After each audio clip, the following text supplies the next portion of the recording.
عزیزی دور به نامت کبوترانه درود، زیبامی نقروری صبح صد ترانه درود. السلام علیکم بیننده های عزیزی ما، السلام علیکم بینندگان استو صدا و سیمای سمرقند. یکایک شما عزیزان را با فرارسی سال نوی میلادی با آمد 2022 صدقاً صمیمانه تبریک میگویم. خدا کند که در این سال پر از خرسندی، پر از شادی در خاندان فقط صاحب و سلامتی، توی و تنتنه، عروس‌های خرسندی پایدا باشد.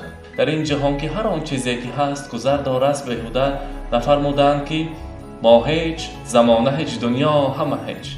ای هیچ زی بحری هیچ بر هیچ مپیچ، دانی که زی آدمی میماند و بس. مهر است و محبت است و باقی همه هیچ. بهر یکایک شما سال نو میلادی مبارک باشد.